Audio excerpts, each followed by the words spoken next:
Bueno, bienvenidos.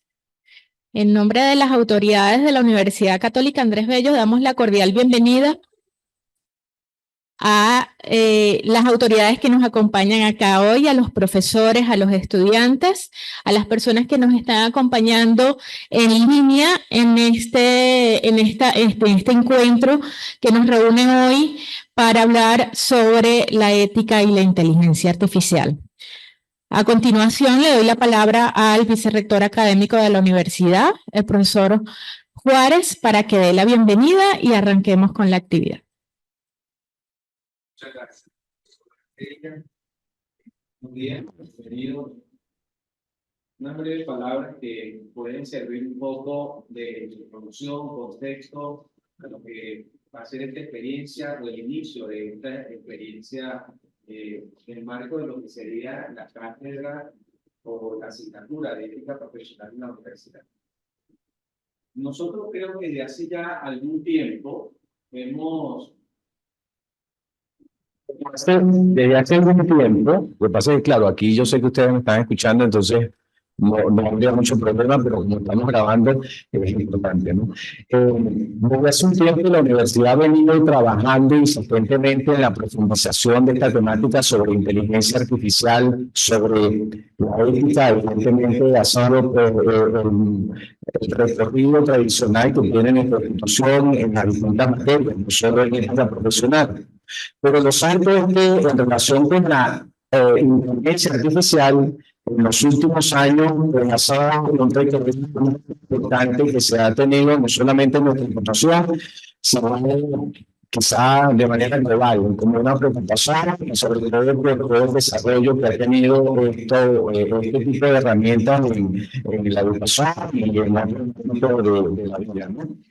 Lo cierto es que nosotros contamos para este momento con importantes documentos. Yo, por ejemplo, estoy revisando lo que la UNESCO tiene sobre este tema de la ética y la inteligencia artificial. Ya en el 2021 se había publicado de recomendaciones exclusivas sobre la ética en este contexto de la inteligencia artificial. Se mencionan, por ejemplo, valores indispensables para validar el uso de la inteligencia artificial, considerando, por ejemplo, el respeto a la persona humana, los derechos fundamentales, la libertad, la dignidad, la diversidad, de inclusión, vivir en paz y en conexión. Pero los principios también se van detallando ahí como la proporcionalidad, el hacer daño, la justicia, la no intervención, la seguridad, protección, etcétera, ¿no?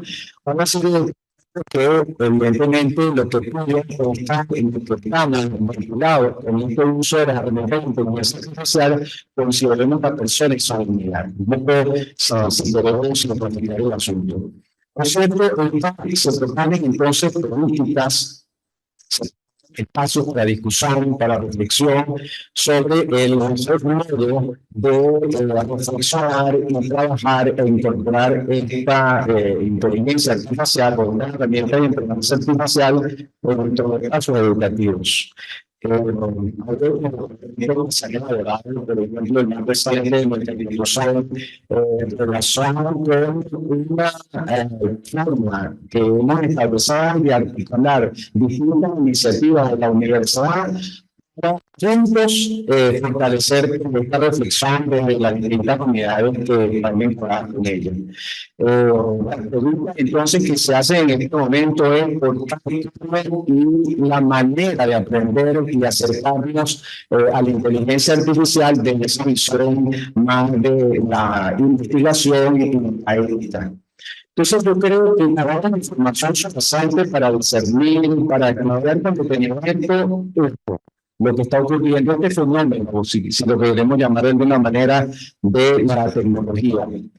Corresponde a nosotros como universidad realizar, interpretar, producir contenidos que sean pertinentes para nuestro quehacer universitario. En eso está, y por eso hoy esta actividad que estamos realizando, una actividad que forma parte de un conjunto de iniciativas que se vienen desarrollando hoy de los profesores a la asignatura de ética profesional. En otros momentos hemos tenido espacios acá de profesores, por ejemplo, del área de tratado, en otros casos, por ejemplo, del Centro de Investigación, Innovación y Desarrollo Académico, IDEA, de nuestra institución, y otros espacios en donde se han venido organizando enfoques de la inteligencia artificial.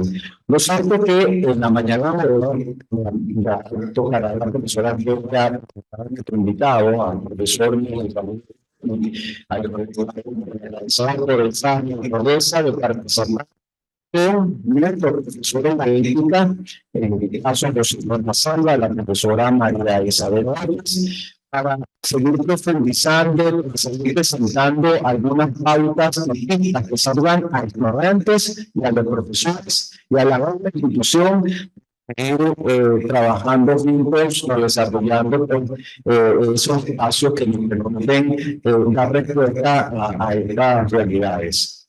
La ética como ciencia normativa relacionada con la conducta del ser humano para estimular a los futuros profesionales a desarrollar el futuro con criterios razonables para vivir bien, especialmente en convivencia con los demás.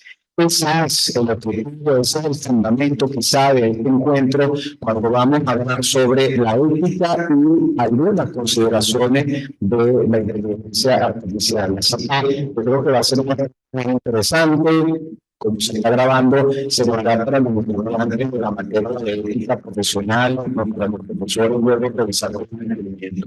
Así que agradezco a todos los que están presentes aquí, todos los estudiantes, la profesora Naira, que se han conectado para atender esta información. Que sea un provecho para todos. Buenos días. Bueno, reiterando el agradecimiento por la participación en quienes nos acompañan de manera virtual, autoridades, profesores, directores, decanos y estudiantes de nuestra universidad y público en general que nos acompaña hoy, pues damos inicio con esto a una serie de actividades que vamos a realizar en torno a la discusión de la ética con diferentes ámbitos de la vida, pero la inteligencia artificial pues nos resulta sumamente, además de llamativo, necesario, porque tenemos que montarnos en este barco ya o ya. Esto es que tenemos que aprender, tenemos que formarnos y tenemos que entender de qué va esto de la inteligencia artificial, cómo podemos aprovecharlo mejor para nuestro beneficio profesional, académico, personal. Entonces, el invitado de hoy es el doctor Miguel Ramón Biguri, es doctor en teología, profesor de la Facultad de Ciencias Sociales y Humanas de la Universidad de Deusto, donde imparte las asignaturas de opciones críticas frente a la vida social, filosofía del derecho, ética cívica y de las profesiones, y ética y fenómeno tecnocientífico. Colabora como profesor con la Facultad de Teología de la Universidad de Deusto y con la Facultad de Teología de Vitoria, donde imparte diversas asignaturas como Filosofía de la Ciencia y la Naturaleza, Diálogo, Fe, Cultura e Historia de la Filosofía. Ha realizado colaboraciones con la Universidad Raymond Llull, Barcelona, España, y con la Universidad Javeriana de Colombia. Investigador invitado del Instituto de Estudios Sociales Gino Germani de la Universidad de Buenos Aires, Argentina, miembro del Comité Académico de la Cátedra Francisco José Ayala de Ciencia, Tecnología y Religión de la Universidad Pontificia de Comillas, miembro de la Red Internacional Incomplex y coordinador del nodo de dicha red en el País Vasco. Además, es miembro del Ícaros Think Tank de la Fundación Novia Salcedo. Sus publicaciones recientes se centran en aplicación del pensamiento complejo a las ciencias sociales, la relación entre complejidad y ética, ética y tecnociencia, ética cívica y profesional, epistemología de la investigación interdisciplinar y fundamentación filosófica de las ciencias de la complejidad. Bienvenido, doctor. Los micrófonos son todos suyos.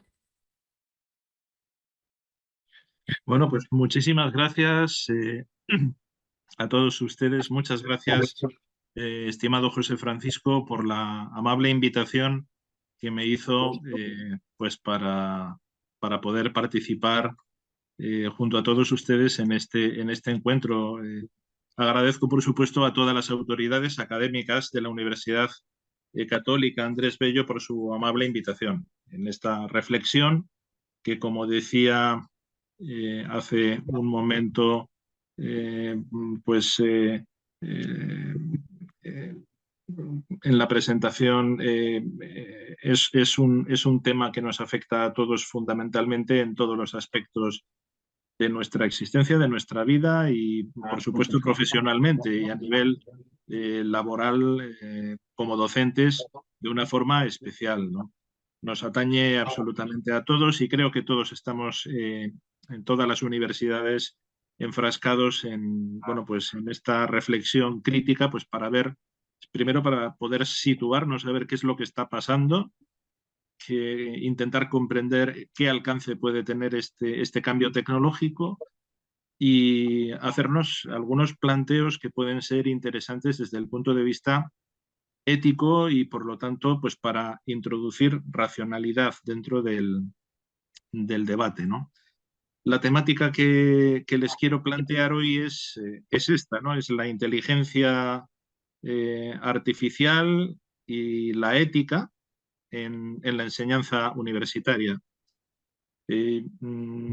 Los planteamientos, las preguntas abiertas desde esta nueva situación que se está creando. Exploramos es un tema crucial para el futuro de la educación, el impacto de la inteligencia artificial en nuestra práctica y en nuestra ética personal y docente, ¿no? La revolución tecnológica pues, ha transformado rápidamente muchísimos aspectos de nuestra sociedad y ha impactado y está impactando fuertemente en la educación. Los sistemas de inteligencia artificial están obligándonos a repensar cómo enseñar y cómo aprender, cómo plantear las preguntas y cómo responder a nuevos desafíos éticos con seriedad. La inteligencia artificial, pues como herramienta, puede personalizar el aprendizaje, puede servir de mucha ayuda para automatizar tareas administrativas, para mejorar la experiencia educativa. Pues han aparecido, además, en brevísimo lapso de tiempo, prácticamente en cosa de un año, quizá año y medio, como mucho.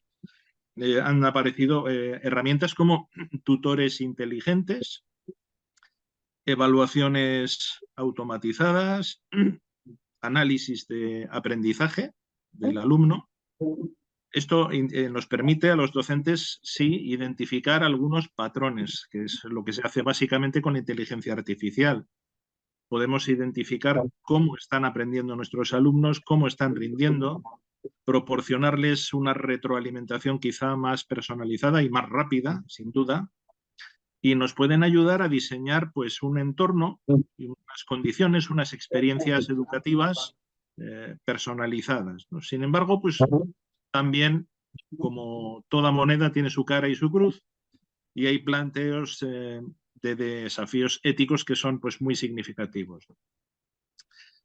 Hay una recopilación masiva de datos de los estudiantes que requiere pues, un enfoque muy cuidadoso por la privacidad y por la seguridad de los datos, pero además cuando hablamos de tutores inteligentes o de herramientas que dan feedback a las actividades de los alumnos, estos algoritmos en los que se basan las evaluaciones automatizadas, pues deben de intentar evitar todo tipo de sesgos, que es el gran peligro, ¿no? En cuanto a la producción científica, que también mencionaba José Francisco, la inteligencia artificial permite analizar datos a gran escala y con gran rapidez. Facilita la detección de tendencias. Entre una innumerable cantidad de papers podemos seleccionar diversas categorías que nos permiten un análisis en profundidad de los textos que otrora pues, nos hubiera llevado muchísimas horas, días, incluso meses de trabajo, ¿no? Pero también esto nos plantea problemas de integridad personal, como el uso de los datos sensibles, la transparencia en la autoría de los estudios y el posible uso indebido de estas herramientas. Nuestro objetivo pues es entrar en estos desafíos, ¿no? ¿Cómo nos está afectando la inteligencia artificial en la educación superior, pero me consta que también pues, en las enseñanzas medias? ¿Cuáles son los principales desafíos éticos para nosotros como docentes?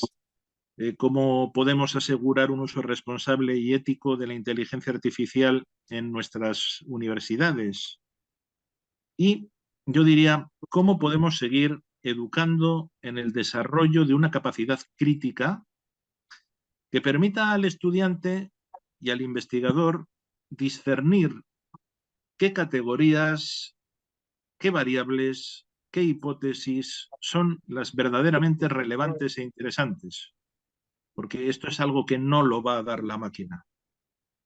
De no hacerlo así, de no educar en esta capacidad crítica, en este pensamiento crítico y, como diremos más adelante, también deliberativo, pues corremos el riesgo de que la producción científica y la actividad docente se resuma al temido y famoso corta y pega de lo que nos sugiere una máquina ciega. Como contexto, pues sabemos que la inteligencia artificial aterriza en la educación relativamente recientemente, sobre la década de 1970.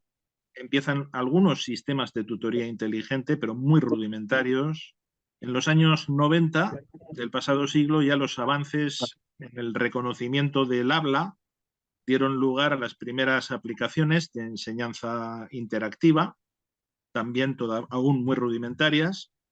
Y desde entonces, la aparición de una disciplina, de una serie de disciplinas como el Big Data, el Machine Learning, el procesamiento del lenguaje natural, que es quizá el desafío más verdaderamente impresionante que han registrado estas ciencias, porque no solamente la inteligencia artificial es una ciencia, sino que es un conjunto de ciencias que interactúan de forma interdisciplinaria y compleja, ¿no? Pues bueno, cómo han permitido el desarrollo de asistentes virtuales, de los famosos chatbots que contestan automáticamente y resuelven dudas y que están siendo incorporados en multitud de empresas, no solamente en la universidad, en multitud de empresas, y que a veces lamentablemente nos tenemos que ver con ellos pues para sacar un billete de un vuelo o para hacer cualquier cosa, ¿no? Y nos encontramos a veces con la incomprensibilidad de la propia máquina. Plataformas de aprendizaje, sistemas de evaluación automatizados. Hoy hay chatbots educativos, sistemas automáticos, inteligentes. Todo esto forma parte de ese panel educativo actual, ¿no? Y abre oportunidades. Yo creo que nos abre unas oportunidades inmensas y estas son las que tenemos que explorar, porque sí o sí ha venido esta tecnología para quedarse. Yo creo que tendríamos que empezar, creo que en todas las universidades, también en la Universidad Católica Andrés Bello, al igual que en la Universidad de Deusto, pues nos hemos embarcado en una formulación de una serie de principios de tipo ético, unas declaraciones éticas que recogen tanto los derechos humanos en los entornos virtuales como los principios éticos aplicados a la enseñanza, los principios de la ética docente aplicados a la enseñanza en un contexto de desarrollo de inteligencia artificial. Me gustaría empezar por ahí, ¿no? Por esos principios éticos clásicos que conocemos y conocen todos ustedes seguramente de forma sobradamente, pero que creo que no está de más mencionar, ¿no? El principio de responsabilidad, actuar conforme a los más altos estándares éticos, cumpliendo diligentemente con nuestro rol de guías, de facilitadores del conocimiento, con lo que lleva de actualización de nuestras disciplinas, de metodologías de enseñanza, aspectos relacionados con la educación, la tecnología. El principio de beneficencia, que es un principio que implica que los educadores, las educadoras, deben esforzarse no solo por no hacer daño, sino activamente por hacer el bien. Creo que afortunadamente pertenecemos a una profesión en la que esto va implícito en el ejercicio de la misma. buscar el máximo beneficio para el estudiante, haciendo las cosas también bien, correctamente, conforme a la finalidad propia de la enseñanza, de la docencia, ¿no? Esto incluye crear un ambiente de aprendizaje estimulante y seguro. Bueno, vamos a ver cómo podemos incorporar herramientas de IA para crear estos entornos de aprendizaje que sean estimulantes. Vamos a intentar potenciar lo positivo al tiempo de que no vamos a ser ingenuos y no vamos a prescindir de un enfoque necesariamente jurídico que regule, obviamente, pues la aplicación de todas estas tecnologías para evitar los abusos, ¿no?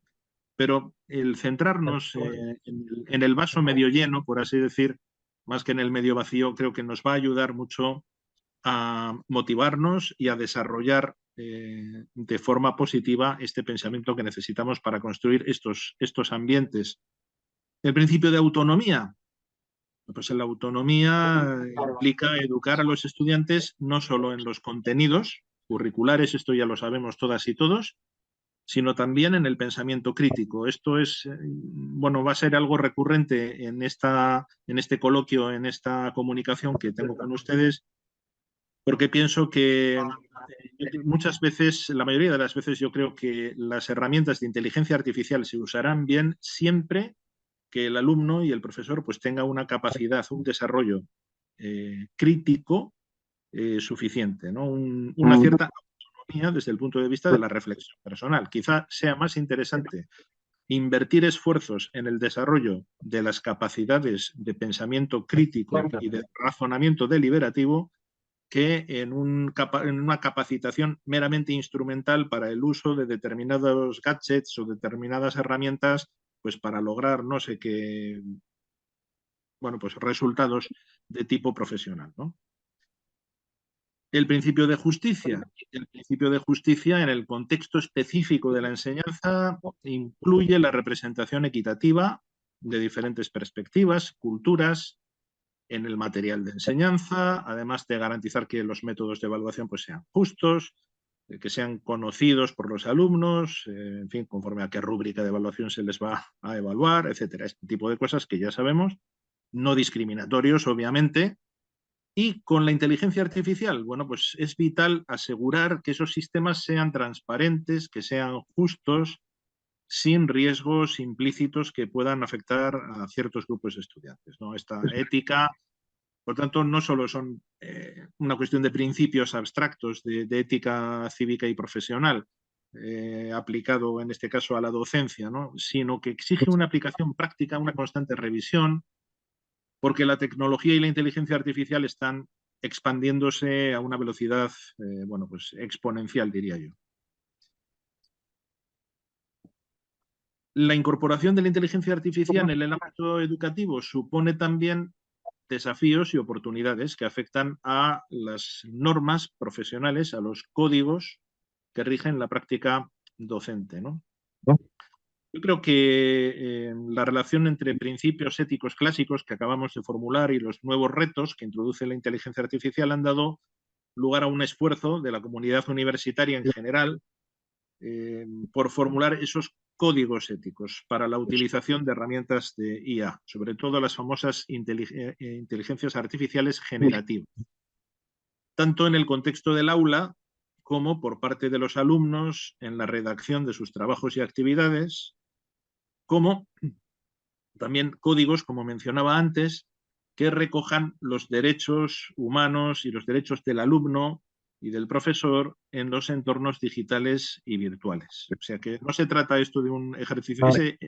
La reflexión sobre estos códigos no es un brindis al sol, no es un ejercicio meramente formal, sino que implica un compromiso muy serio de toda la comunidad educativa, ¿no? Yo creo que en esos códigos éticos, esos códigos de derechos en entornos virtuales, aparecen una serie de elementos que yo creo que casi pondría la mano en el fuego, que coinciden pues en una gran mayoría de casos, ¿no? En primer lugar, mantener el compromiso con la excelencia educativa, que tradicionalmente este principio implica que los docentes nos esforzamos pues, por proporcionar la educación más efectiva y enriquecedora posible.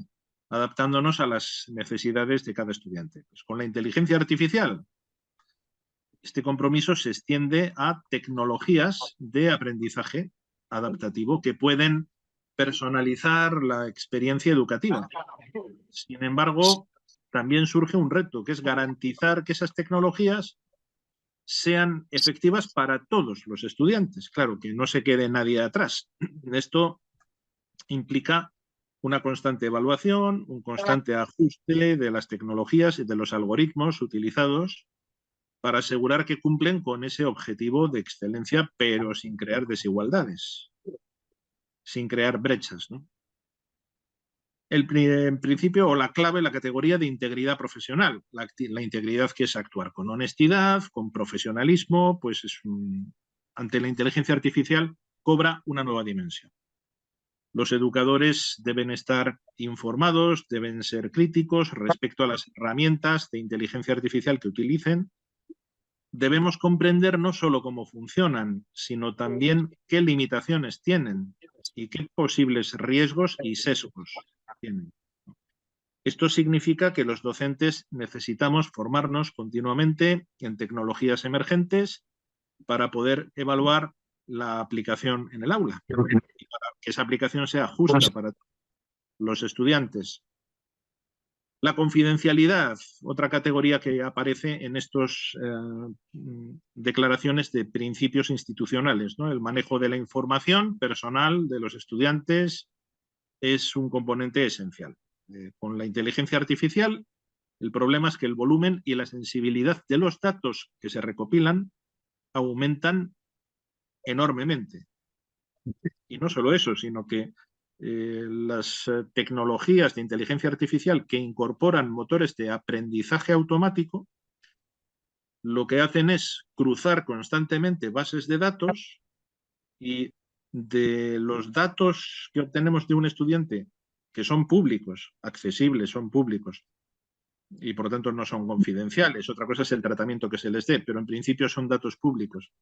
Pero si los cruzamos con otra serie de datos de otra base que también son públicos, la máquina puede extraer información que ya no es pública, sino que pertenece al ámbito privado de la persona, ¿no? Es un peligro muy real y además muy difícil de prevenir, precisamente porque los procesos de aprendizaje son automatizados. Habrá que vigilar, por lo tanto, el contenido de estos algoritmos y la forma en que las máquinas aprenden, ¿no? Aprenden entre comillas, lo que hacen es extraer patrones numéricos, nada más, de grandes volúmenes de datos. En cuanto a la actualización de códigos éticos, de normas profesionales, bueno, pues la introducción de la inteligencia artificial demanda una actualización de los códigos éticos, de las normas profesionales. Me parece fundamental que estos códigos pues, aborden nuevas cuestiones, ¿no? Como la igualdad, la equidad en el acceso a tecnologías educativas, el consentimiento informado para el uso de datos personales de los estudiantes, la supervisión y control de algoritmos, pues para evitar discriminaciones. Además, debiera de haber una guía para los educadores sobre cómo podemos mantener una relación equilibrada entre la enseñanza asistida por máquinas, que podemos utilizar en un determinado momento, y la interacción humana directa, asegurando que la tecnología sirva como apoyo y no como sustituto del contacto personal y directo, que es esencial en la educación. Bueno, yo les diré como anécdota que en estos momentos pues, hemos puesto en marcha un posgrado que es un título de experto, un posgrado intermedio, experto en ética de la digitalización y de la inteligencia artificial aplicada. La mayor parte de los alumnos proceden del campo de las ingenierías y, sin embargo, son alumnos que quieren realizar este experto en ética, porque se preocupan por las cuestiones humanísticas. Y en las sucesivas evaluaciones y contactos que he ido teniendo con este grupo de alumnos, me decían que lo que echan de menos, porque es un posgrado completamente online, aunque hay posibilidad de tutorías, etcétera, pero es online. Entonces, me decían que es un poquito como la travesía del desierto, y que, bueno, pues que echan de menos las clases presenciales, el contacto con el profesor, el diálogo con el profesor, el diálogo humano, porque hay cosas que verdaderamente no te puede dar la máquina. Hay orientaciones que están basadas en percepciones y en experiencias acumuladas a lo largo de muchos años de práctica docente que forman una especie de hábito positivo, de una actitud docente, de una vis docente, que eso, digamos, todavía no conocemos algoritmo que pueda imitarlo, ¿no? En resumen, creo que la inteligencia artificial nos puede ofrecer herramientas que son potentes para mejorar la educación, que habrá que integrarlas, algunas sí, otras quizá no, pero con una reflexión profunda y continua sobre estos avances tecnológicos y cómo impactan de forma ética, de forma racional en el ámbito educativo, ¿no? Nos encontramos, bueno, pues con numerosas aplicaciones de inteligencia artificial en educación. Voy a resumir esta parte porque además me parece la menos interesante desde el punto de vista de que es una enumeración de herramientas que todos podemos encontrar, pues si abrimos un buscador de Internet y ponemos herramientas de inteligencia artificial aplicables al ámbito docente. Y nos aparecen infinidad de aplicaciones, de apps y de programas, ¿no? Aplicables al aula. Tutores inteligentes, ¿no? Sistemas como es el Carnegie Learning o Century Tech. Bueno, pues te encuentras con un estudiante de secundaria que está ahí bregando, está luchando con ecuaciones lineales y entonces el Carnegie Learning pues le ofrece lecciones personalizadas que incluyen explicaciones detalladas, ejemplos prácticos y ejercicios interactivos. Y si el estudiante se equivoca, el tutor inteligente, supuestamente, proporciona una pista o una explicación que ayuda al estudiante a entender el concepto antes de pasar al siguiente.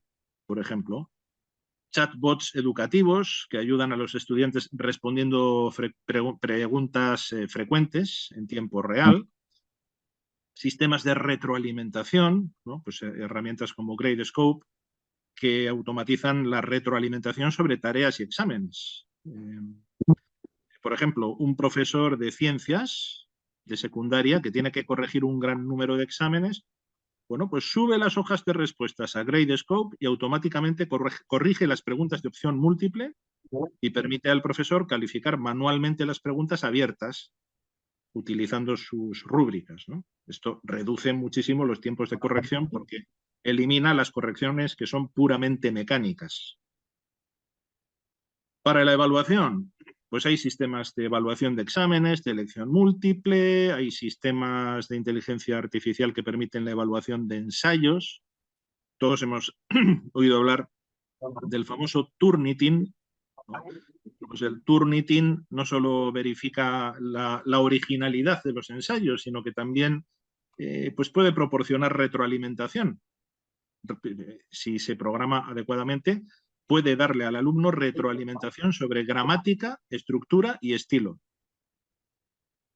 Es un estudiante universitario, pues presenta un ensayo, que es un trabajo, y para comprobar la originalidad del trabajo se compara con una base de datos de ensayos previos, ya sabemos lo que hace el Turnitin, y además el Turnitin ofrece sugerencias automáticamente para mejorar la gramática, la estructura y el estilo de ese trabajo.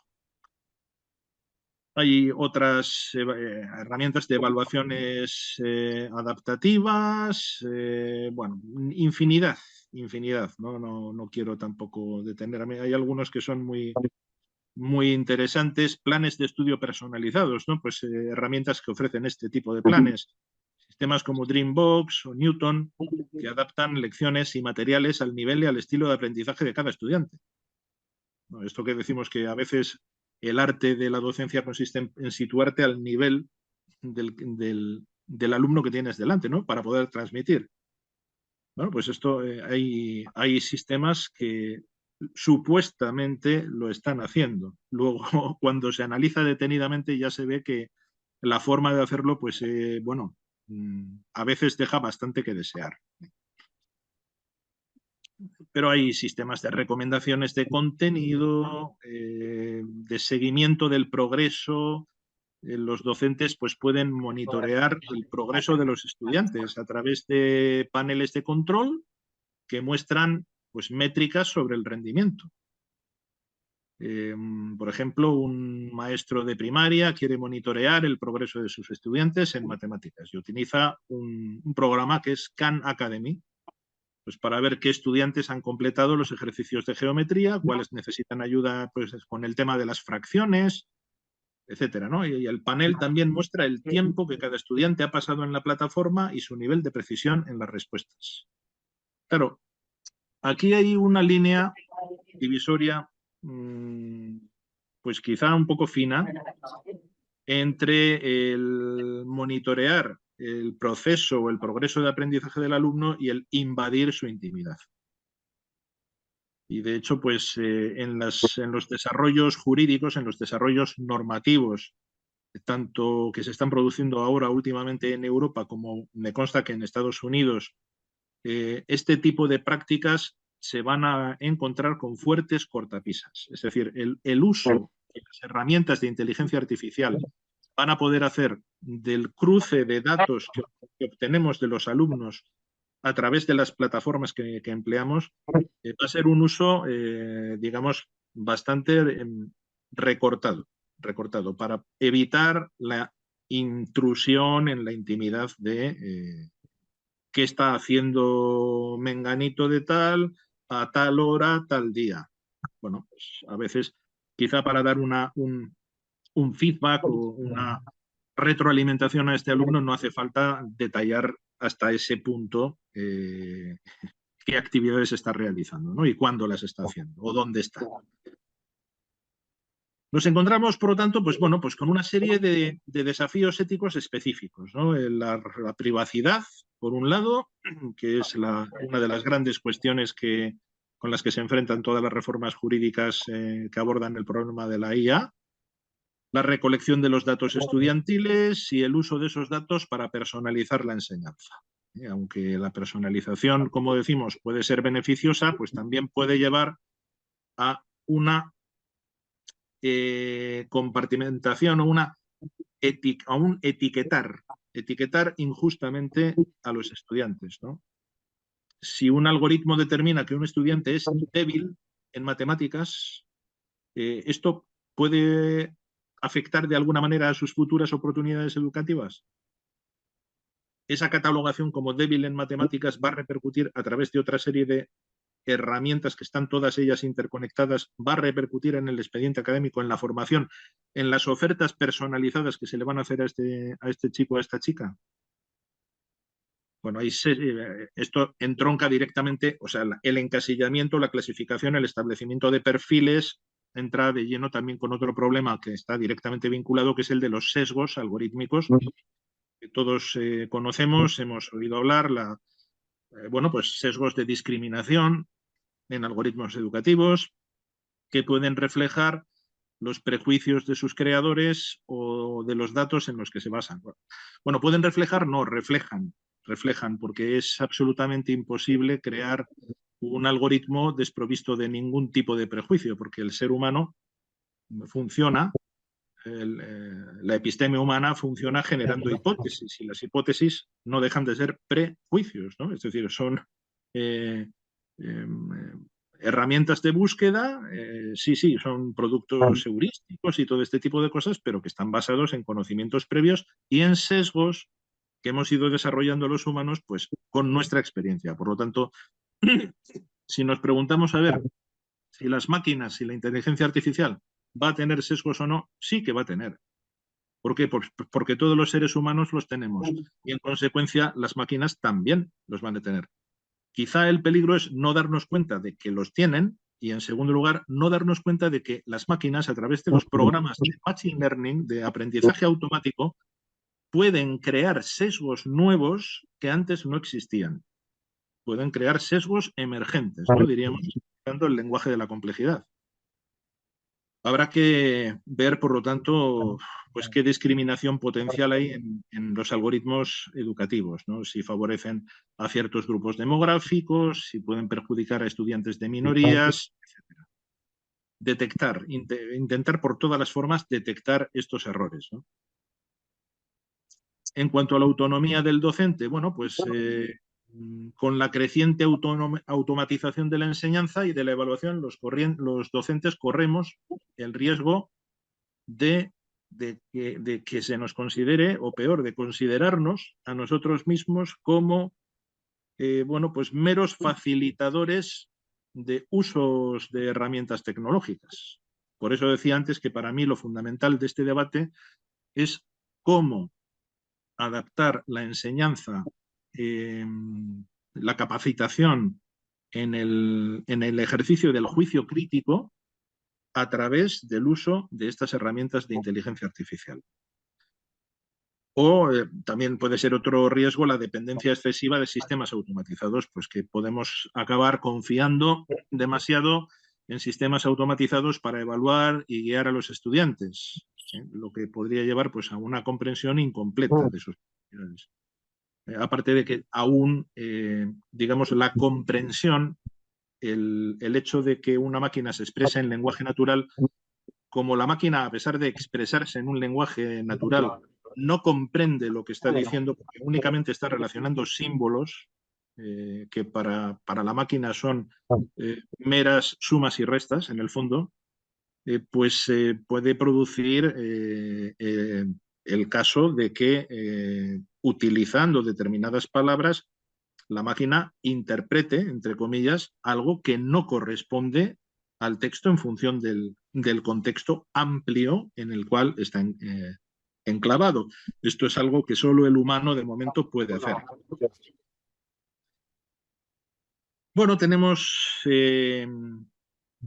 otra serie de amenazas, como son la pérdida de interacción humana, la disminución, lo que me manifestaban los estudiantes de este experto en ética, ¿no? Que necesitan interactuar humanamente, que de vez en cuando necesitan ver al profesor, hacerle preguntas, verse entre ellos. ¿Para qué? ¿Por qué? Pues porque la inteligencia humana no solamente es un mecanismo formal de resolución de problemas, sino que es, como decía Javier Zubiri, pues es algo emocional, sentiente, es una inteligencia sentiente, social. El uso excesivo de tecnologías pues puede reducir la interacción, afectando al bienestar emocional también de los estudiantes, ¿no?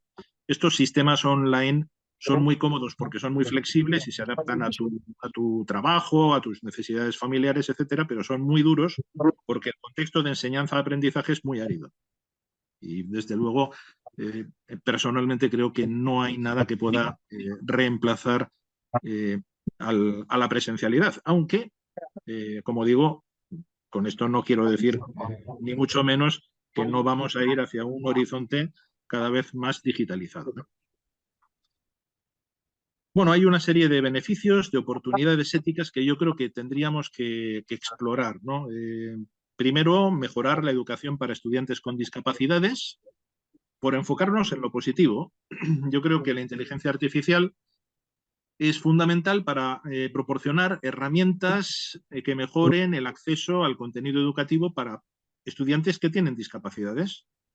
Por ejemplo, lectores de pantalla avanzados, software de reconocimiento de voz, aplicaciones de traducción automática que convierten el texto en lenguaje hablado o en signos. Esto pues ha revolucionado la manera en que los estudiantes con impedimentos visuales o auditivos pues interactúan con sus materiales, ¿no?, de aprendizaje. El reto sería asegurar nuevamente que estas tecnologías sean robustas para manejar diversas necesidades y que estén disponibles, claro. Que estas nuevas tecnologías no sean propiedad de una élite y por lo tanto estemos generando una doble velocidad en la enseñanza, ¿no? Sería algo absolutamente demencial. Las herramientas digitales también reducen otro tipo de barreras, discapacidades, pero también barreras geográficas. ¿Qué duda cabe? Pues que Internet mismo pues ha democratizado el acceso a la educación a través de plataformas de aprendizaje en línea que permiten a estudiantes que están en zonas muy remotas o desfavorecidas acceder a recursos educativos de calidad. Esto es, bueno, es importantísimo para cerrar esa brecha que hay entre zonas urbanas, zonas rurales y dentro de las zonas rurales, pues como decía, las zonas más remotas, ¿no? Más desfavorecidas. Sin embargo, bueno, pues este beneficio también plantea la necesidad de dotar de infraestructuras tecnológicas adecuadas a esas zonas y a las familias que viven en esas zonas, claro. Conectividad, ¿no? En cuestión de tareas, bueno, pues nos pueden ayudar estas herramientas a una mayor eficiencia, a un ahorro de tiempo, automatizar tareas administrativas, tareas repetitivas, no sé, por ejemplo, pues el registro de asistencia. Lo que decía antes, corrección automática de exámenes que son de respuesta múltiple y cerrada. Bueno, pues eso libera mucho tiempo para los docentes que pueden dedicarse más intensamente a la preparación de la enseñanza y a interactuar con los estudiantes. Esto puede mejorar la eficiencia docente, ¿no? La retroalimentación que se puede dar en los procesos de aprendizaje puede permitir a los estudiantes corregir errores, entender mejor los conceptos en tiempo real. Aquí el desafío ético quizás sería asegurar que esa retroalimentación automatizada, pues que no sea simplemente que sustituye la interacción humana esencial del profesor, de la profesora con sus alumnos, ¿no? En el proceso educativo, que es un apoyo, que es una herramienta, pero que no es un elemento sustitutivo. Este mismo debate se está generando en muchos otros ámbitos.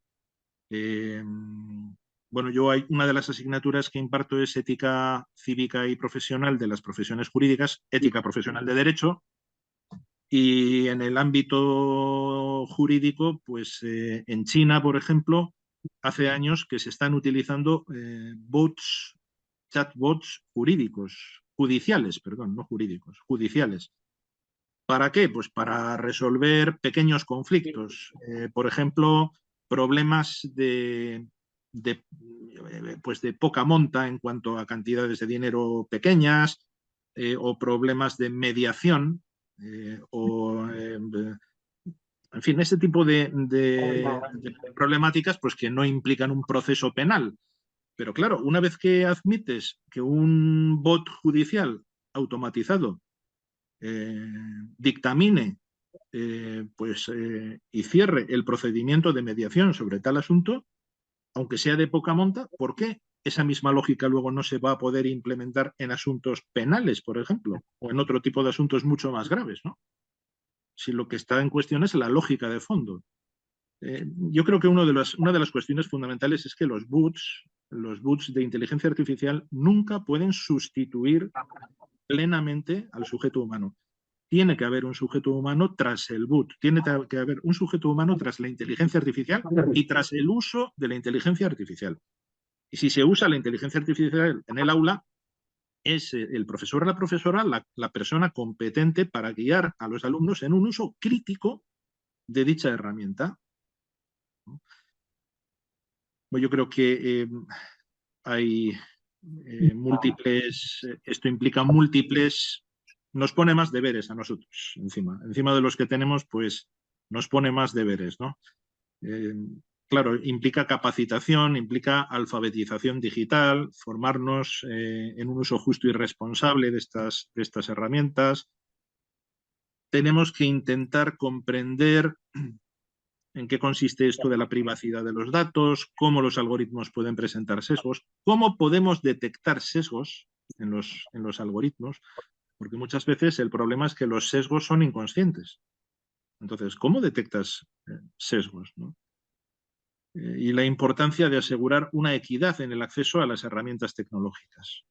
Necesitamos identificar, necesitamos mitigar los posibles riesgos que pueden comprometer la igualdad entre los estudiantes.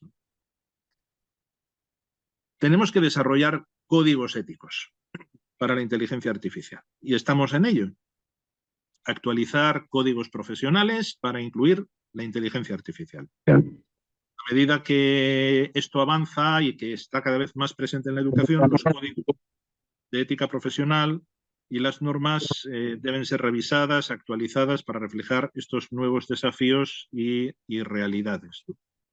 Estos códigos deben ofrecer directrices claras sobre cómo integrar de manera ética en el aula las tecnologías de forma equitativa, conforme a ejemplos de buenas prácticas, éticas, etc. Creo que nosotros como docentes jugamos un papel crucial en la implementación ética de la inteligencia artificial en la educación, ¿no? A través de la capacitación en ética, alfabetización digital, adhesión a códigos éticos actualizados. Bueno, todo ello no solo mejora la calidad de la educación, sino que también fomenta un clima de confianza, de respeto mutuo entre estudiantes, entre docentes y herramientas tecnológicas, ¿no? Para ir concluyendo bueno, pues dejar un espacio también pues al diálogo, al debate, me gustaría plantear alguna serie de elementos fundamentales como conclusión, a modo de conclusión, y alguna cuestión abierta que sí que me parece fundamental, ¿no? En primer lugar, que los docentes deben desempeñar un papel central en la identificación y el abordaje de los desafíos éticos de la inteligencia artificial en las aulas, de manera que ellos garanticen que se utilice de manera ética y responsable, o al menos que proporcionen la posibilidad de que se haga.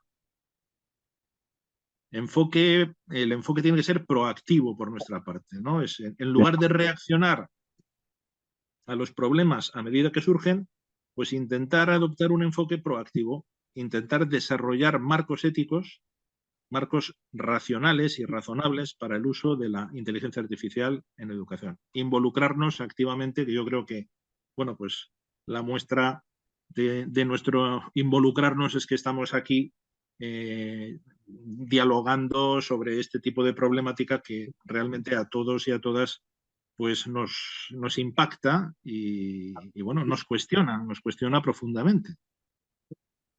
Y por último, en lo que insistía, ¿no? En dar prioridad a la capacidad crítica y a la formación humana en valores por encima de la formación en competencias digitales. ¿Hay que formar en competencias? Sí, claro. ¿Hay que formar en competencias digitales? Pues cada vez más. Pero la prioridad es la competencia de capacidad crítica, ¿no? Y la formación humana en valores. La digitalización, bueno, pues ha afectado a todos los aspectos de la vida. En la educación, las competencias digitales, o sea, cómo utilizamos de forma eficaz las tecnologías y los medios digitales, pues son un pilar clave. Los estudiantes deben dominar herramientas como hojas de cálculo, presentaciones, programación, para poder tener éxito en el mercado laboral moderno. Y nosotros tenemos que proveerles de estas competencias. Pero la mera competencia técnica no es suficiente para moverse con éxito en un mundo tan complejo y en constante cambio. ¿Formación en competencias digitales? Sí. ¿Digitolatría o tecnolatría? Pues no.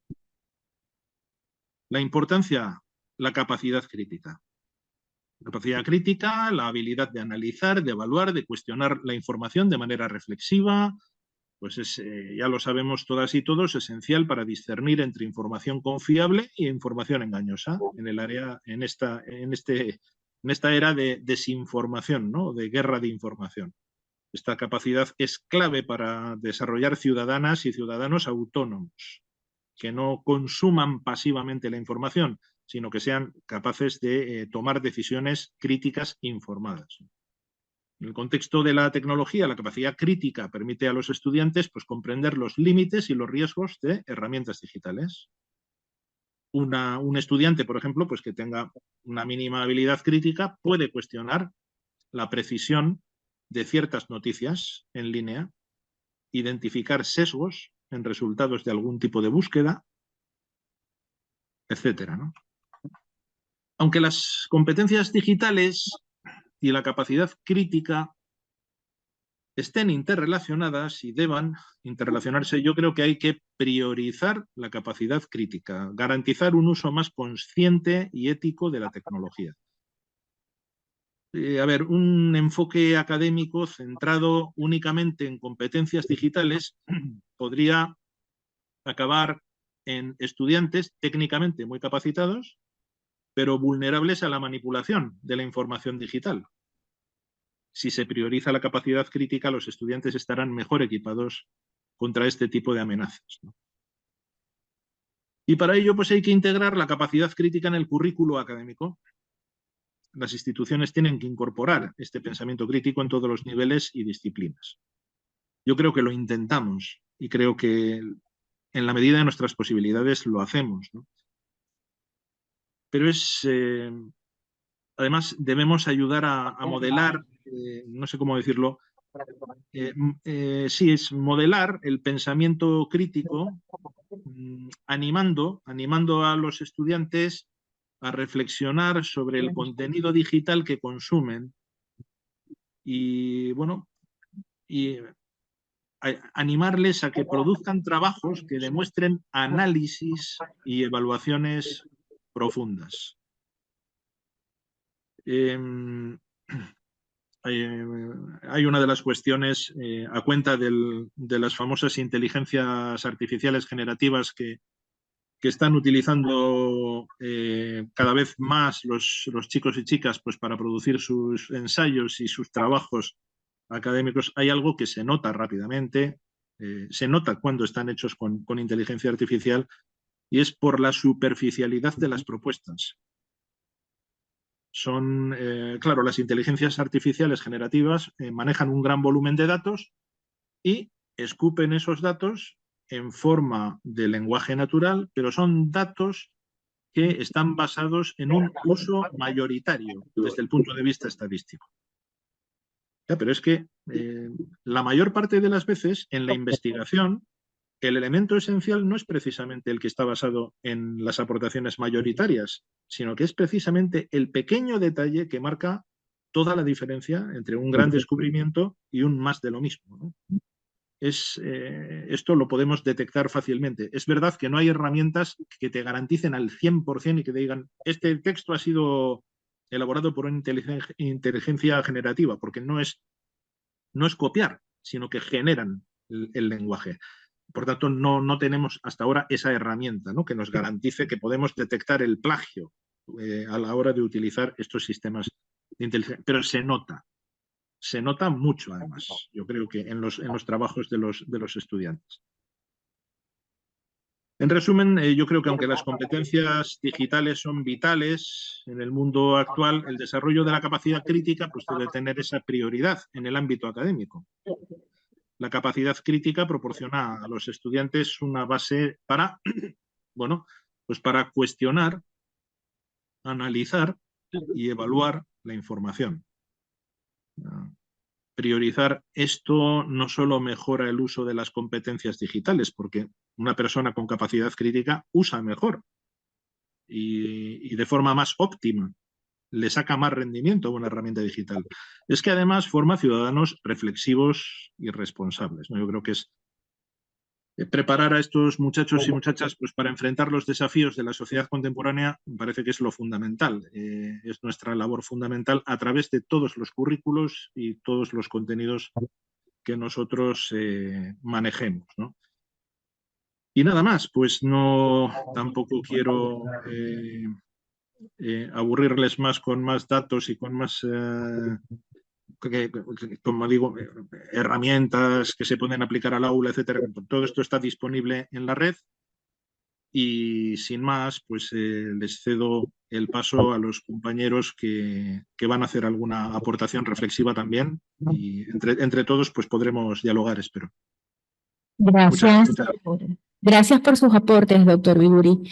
Efectivamente, la necesidad del debate debe ser de carácter inmediato.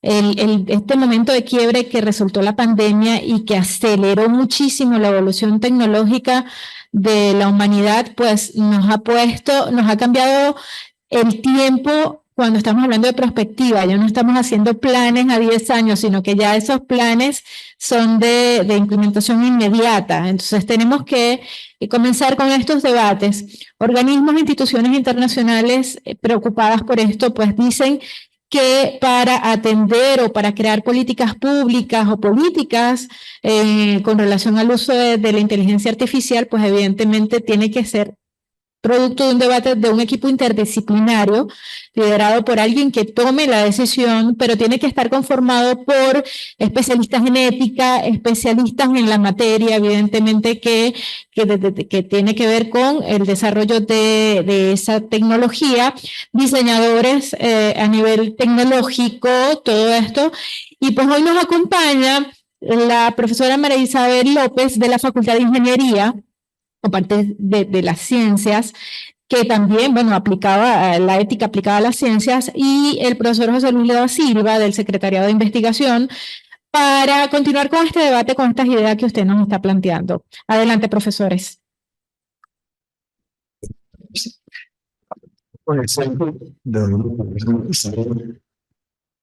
Y así somos 40. Bueno, no sé si, pero que sí. Bueno, primero dar las gracias por esta invitación, la verdad me sorprendió. Y por la extraordinaria conferencia que acabamos de escuchar, gracias de verdad, porque nos damos luces, ¿no? Yo no paraba de escribir y tratar de concretar algunos elementos. Muchas gracias, vicerrector. Quiero darlo públicamente que me hayan invitado para no decir uno y un reto. Yo vengo del área de la ciencia y trabajo en la universidad, sigo básicamente en las escuelas de ingeniería y educación y en investigación en ingeniería. Y por supuesto, este es un conjunto. Sabemos que nosotros siempre partimos, nos vamos a hacer muchos años, en la clase nosotros tenemos que hacerlo haciendo bien. Pero ahora hacer el bien involucra conocer de alguna manera una tecnología que nos invadieron y que nos invadieron a una velocidad brutal. Estábamos en nuestra casa, ahora nos habían pronósticos ya la estadística que habíamos estudiado por puertas, y luego nos dicen, eso que es, y esas batallas, claro, nos van a cambiar hasta algún momento de comunicación. Entonces yo intenté traer algunas cosas cortas, ¿no? Primero, nosotros somos al servicio de los, y eso no lo va a cambiar ni la tecnología. Eso va a depender siempre de nosotros. Ahora, la responsabilidad de actualización es total. Cuando comenzamos a ver esto, buscamos, ahí aprendizaje poblacional y aprendizaje futuro, todas estas cosas, encontramos una buena idea de la inteligencia artificial, la discriminativa, que está reduciendo datos, la que hay usando datos. Y luego hay centros de famosos políticos de los que hablaban de nuestro cuerpo. Y uno pensaba, no, estamos tranquilos, estamos dando los cuerpos, sí, pero existe. Y cuando se hacen esos pronósticos fantásticos de probabilidad de que pueda ser exitoso en una carrera, o probabilidad de que pueda mantenerse en la universidad, etcétera, algunos definitivamente de repente no se da. Las preocupaciones que hay que tener en el manejo de esta área de la inteligencia artificial. Y esa área está en manos de expertos, hablamos de las generativas. Las generativas nos dan una falsa impresión de que sabemos lo que estamos haciendo. Porque ellas que nos dan, yo no sé si conocimiento es la correcta, generan información, y uno da una pregunta y ellas responden. Una pregunta, que esto debería resolver el problema, pero esto no es así. Porque realmente, como yo he explicado, ayuda a estar dando una vuelta en la información que existe y se va allí. Una falsa ilusión de quiero compartirlo con los jóvenes, una falsa ilusión de que debemos encontrar respuestas. Sí, hemos encontrado respuestas, pero no sabemos si son correctas. Y allí donde está que ya nos han dado el pensamiento político y analítico y práctico. La inteligencia artificial entrará en nuestras aulas, cerramos todo. Yo hago mi propio plan de clase en nuestro colegio, pues si no la coloqué allí, van a aparecer. Entonces nosotros tenemos en la universidad la responsabilidad enorme de la formación de profesores. Gracias, Idea, por todo eso que nos dan. Es nuestro centro de investigación y innovación de desarrollo académico, porque los profesores necesitamos constante formación. Pero ya no solamente en el manejo de la inteligencia artificial, sino en el planteamiento de la transversalidad en la formación ética. Seamos o no profesores de ética, ese punto no se puede obviar. Y entonces empezamos a pensar en las transversalidades, el aprendizaje, la enseñanza, la investigación y extensión con el uso de la inteligencia artificial, con base en un pensamiento analítico, crítico, y además liderazgo a los docentes morales. Ese liderazgo del docente que es transformador y que es el servicio. La universidad tiene la responsabilidad de facilitar esos recursos que nos ayuden a tener justicia en relación a la formación nuestra y hacia nuestro futuro. No solamente lo que uno considera que son ejemplos de atención, sino que los estudiantes sean los que saben que están dispuestos a proveer de los elementos tecnológicos al alcance. Y todos esos hechos pueden nosotros en Venezuela, con la cabeza. La inteligencia artificial, perdón, parece que no se escucha bien. La inteligencia artificial es entonces un instrumento que puede ser voluntario o que puede ser realmente obligatorio. Así que hay que buscar los aspectos ese planteamiento ético. Quiero recordar que la universidad tiene un decreto electoral para estos fines. Preguntas como cómo enseñar, cómo aprender, cómo evaluar, cómo investigar, cómo responder, están a la orden del día.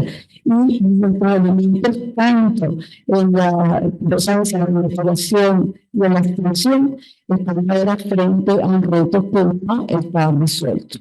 Bueno, esa era la historia. Gracias. Bueno, la vinculación de los Apagado, sí.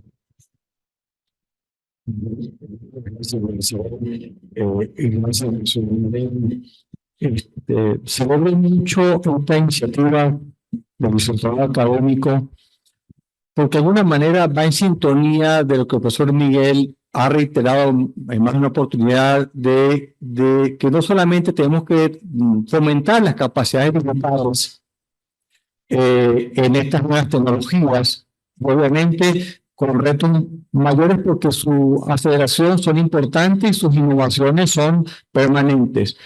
Pero eso de alguna manera no nos debe permitir o olvidar el refuerzo que siempre se ha establecido hoy más que ayer en lo que sería estos recordatorios de prácticas éticas, de principios y valores que obviamente van a servir como referentes y mapas de vida para los individuos profesionales y ciudadanos a la hora de enfrentarse a retos tan importantes como los que le ofrece la sociedad y también las nuevas tecnologías. Por eso es que celebro mucho esta iniciativa que sé que será la primera de varias en la universidad, de alguna manera para complementar esa formación y esa disposición a manejar herramientas digitales con la reflexión ética.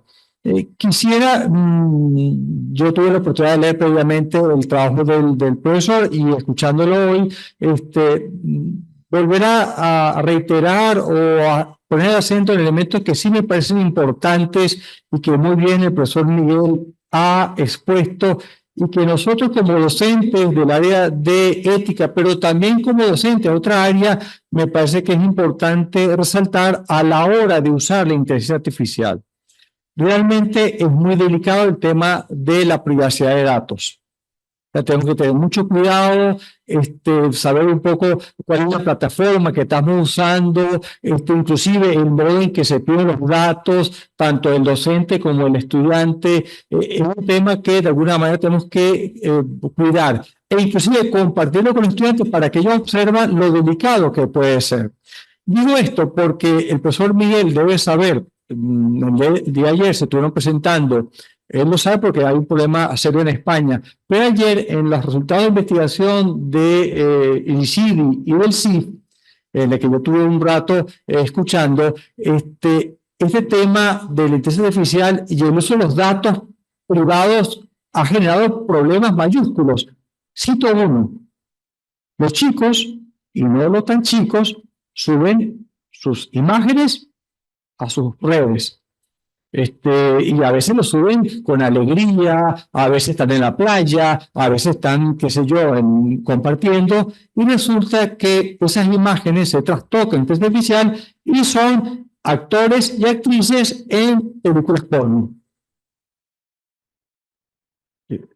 Esto ya es complejo. O sea, y esto es delicado, y hay demandas, y hay conflictos. Entonces, claro, obviamente hay un uso aquí terrible, terrible, pero vean lo delicado que puede ser, porque obviamente estas plataformas, estas redes sociales en las que subimos fotos, subimos imágenes, subimos comentarios, obviamente se pueden trastocar, y creemos que son nuestras, y bueno, no son del todo nuestras, ¿no? Lo que es nuestro es lo que queda en nuestra conciencia y no se comparte con más nadie, digo yo. Pero este tipo de cosas son complejas. Por eso que lo que dice el profesor es muy importante. Digamos que cuando usamos, que tenemos que usarlo en el aula y tenemos que usarlo en la investigación, de alguna manera ver si podemos dar cuenta de los protocolos de los programadores en esta plataforma para saber, bueno, qué van a hacer uso de nuestros datos y qué podemos restringir y hasta dónde podemos permitir esta estrategia. Realmente esto es un elemento importante. Y el otro, el tema de los sesgos, que obviamente están ahí y no lo podemos evitar. Y en el caso quizás de nuestros países, yo creo que en general le pasa a todo, pero en nuestros países donde hay cierto desequilibrio social y económico, donde encontramos poblaciones que realmente no tienen acceso a esto, realmente no van a aparecer en los datos, van a quedar discriminados y van a quedar a un lado, y obviamente estos son recursos complejos que permiten que se generen, bueno, propuestas, lemas, proyectos que terminan dejando a un lado a un grupo importante de la población.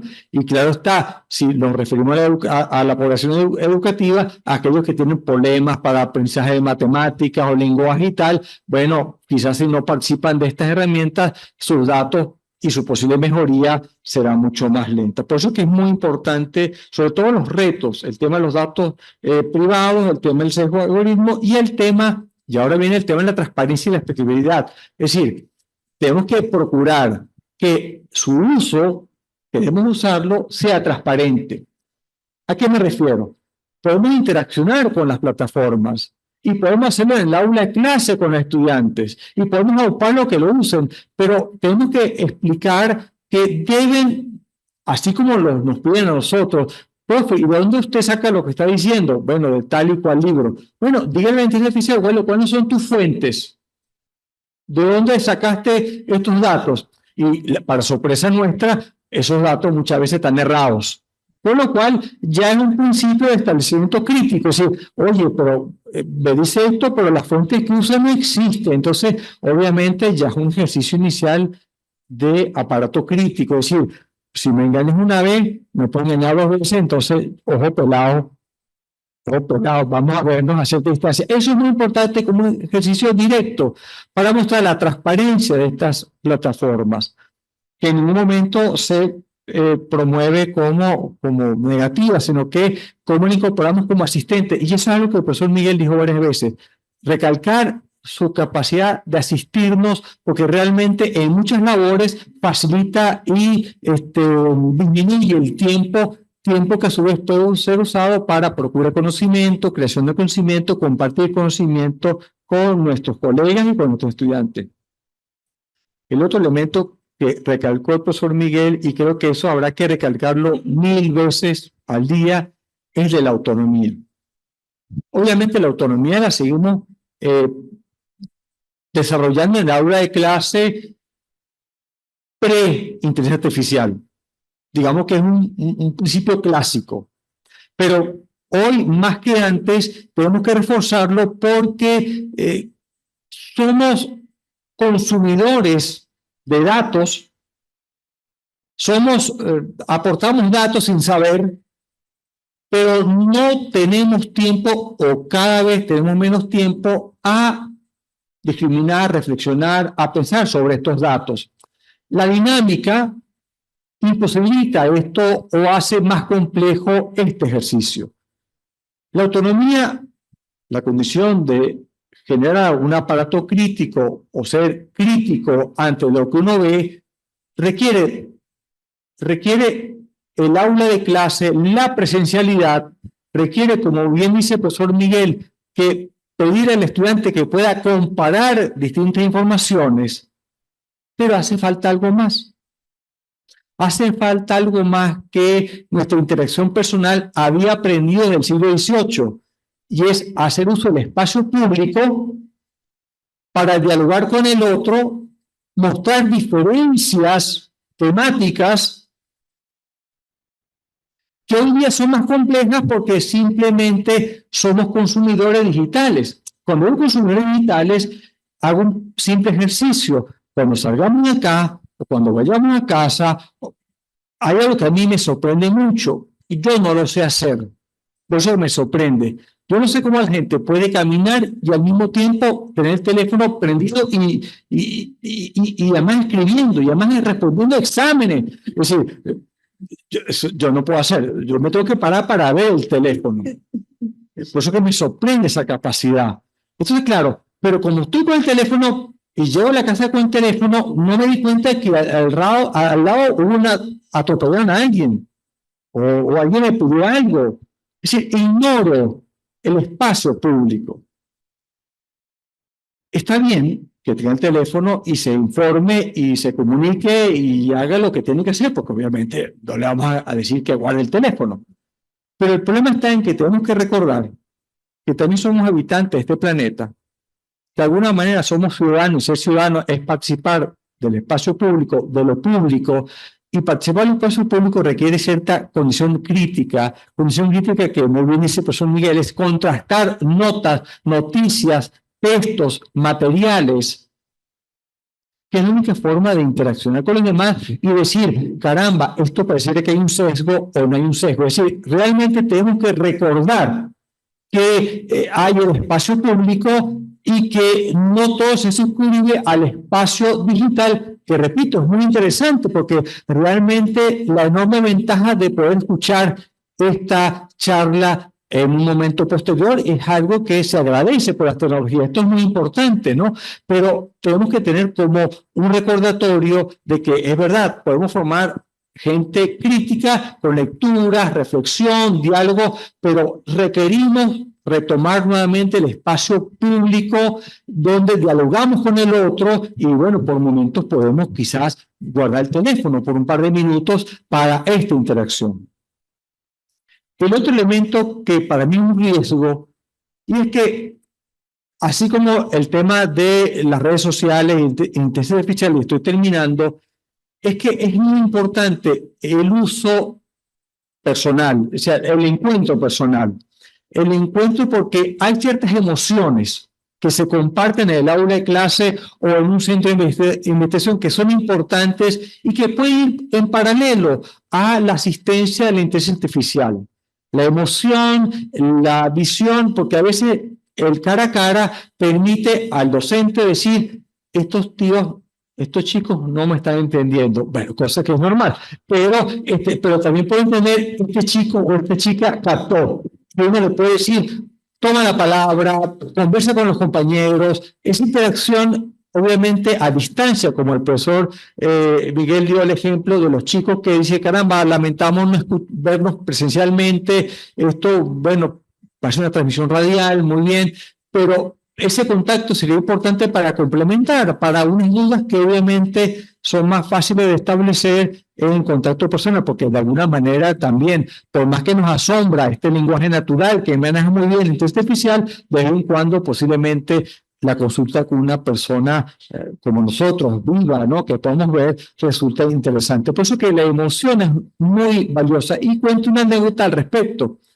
Ya tengo tiempo, yo doy clases de filosofía moderna y bueno, doy autores clásicos, ¿no? Y estaba terminando Kant, ¿no? Algunos pasajes de la crítica son pura, en fin. Y vamos, para no tener el peso de traer los libros, yo tenía el digital en mi computadora y los chicos que realmente, no de ahora, sino hace tiempo, leen la crítica desde el teléfono. Yo no sé cómo se hace eso, pero bueno, en fin, ellos dicen que lo pueden leer del teléfono. Eso y otros textos, ¿no? Y traje mi viejo libro. Ellos se asombraron del texto, y cuando yo abro la página, que ya era la 400 y tantas cosas, pero yo no he visto todo eso. Sí, ¿en qué momento? Porque claro, el teléfono, la página es la misma, ¿no? El volumen no aumenta. Esa realidad fue impactante y es muy importante porque muestra otra faceta de lo real, de la emoción que puede generar. Y termino con diciéndole, bueno, una especie de propaganda que la Comisión de Ética de la Investigación de la Universidad, profesor Miguel, entendiendo un poco las prioridades de estas nuevas tecnologías y un poco atender la preocupación de las autoridades, reelaboró o refrescó el código de ética y ahora contamos con unos apartados en los cuales de alguna manera se incorpora el elemento de inteligencia artificial, porque sí es cierto, realmente docentes y estudiantes requieren cierta asistencia normativa, práctica, sencilla, que pueda dinamizar estos procesos y claro está, en el caso de la comisión, es monitoreando a ver con el comportamiento y obviamente observando de los que saben metodología de la escuela de informática, bueno, qué cosas nuevas están saliendo, porque obviamente la dinámica es mucho más avasallante y trepidante que hace tiempo atrás. Bueno, muchas gracias por estos momentos. Aquí tenemos que aprender como en la película de ciencia ficción Matrix, al momento, con las sugerencias que muy bien nos están haciendo desde el espacio digital que nos acompañan con esto. Entonces, si desean, a ustedes, a los estudiantes que están acá acompañándonos y a quienes nos acompañan desde el espacio digital, si desean recibir la grabación de la actividad de información, pueden escribir a mi correo electrónico que empezaremos a generar discusión a partir de estas actividades, ¿ok? Ya después definiremos algún otro correo en donde podamos, pero bueno, por los momentos comenzamos de inmediato así.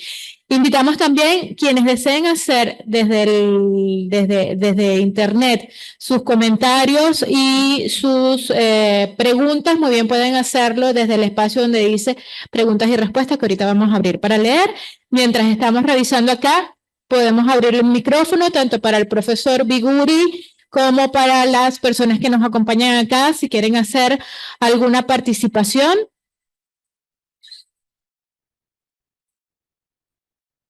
Profesor, ajá, sí. Sí, muchísimas gracias y bueno, pues por esta oportunidad de diálogo y también pues de desahogo, si me permiten la expresión, porque claro, es que yo me estoy encontrando, o sea, ya desde lo que es la práctica de lo que es el dar la clase, ¿no? Las distintas clases en los distintos grados en los que participo y tal. Y veo que cada vez, claro, el uso de estas herramientas se está generalizando, porque además, bueno, pues son muy accesibles. Incluso hay algunas herramientas que son bastante buenas y son gratuitas. Entonces, pues los chicos y chicas, pues que no son tontos en absoluto, pues las usan y las usan masivamente. Pero claro, me doy cuenta de que esto está haciendo que los ensayos, los trabajos, los discursos, incluso las respuestas de los chicos y chicas cuando les preguntas en el aula, sean cada vez más planas. Son respuestas como más planas. ¿Por qué? Porque no se centran en la cuestión de la interpretación de los datos. No llegan a la interpretación de los datos, se quedan en la categorización de los datos, en la clasificación de los datos. Si tú les pones un trabajo de lo que sea, pues sacan información de Internet, la categorizan, la clasifican y luego te la presentan como si la mera descripción o categorización de una información ya eso supusiera su explicación. Y no es así. Y uno se esfuerza en decirles que describir no es lo mismo que explicar. Que cuando tú les estás preguntando algo quieres una explicación, no que te describan los datos, ¿no? Yo me acuerdo de un libro que escribió un filósofo que además es científico, se llama Jorge Wagensberg, y él es positivista, de orientación positivista, claramente y declaradamente positivista. Y su título es A más cómo, menos por qué. Y lamentablemente lo que me estoy encontrando un día y otro día y otro día en el aula es esto. A más cómo, menos por qué. Pero ¿qué es esto de la interpretación? Si tenemos los datos, si tenemos muchísimos datos, sí, pero los datos no imponen un significado por sí mismo, ni nos imponen tampoco un tipo de dirección en la forma de construcción social que queremos para nosotros y para nuestras vidas. Los datos son puro factum, puros herramientas que podrán ser utilizadas en un sentido u otro en función de la interpretación que nosotros demos a esos datos, ¿no? Entonces, aquí hay un tema que yo realmente esto me preocupa, ¿no? El tema de la interpretación, de la capacidad para interpretar, para preguntar a los datos, para cuestionar las interpretaciones que se nos presentan como interpretaciones obvias y que a veces no son tan obvias. Me parece que es una cuestión, por eso insistía tanto en todo el tema de la formación en la capacidad crítica, la cuestión de interrogar, de preguntarnos por el significado en profundidad de las cosas, ¿no?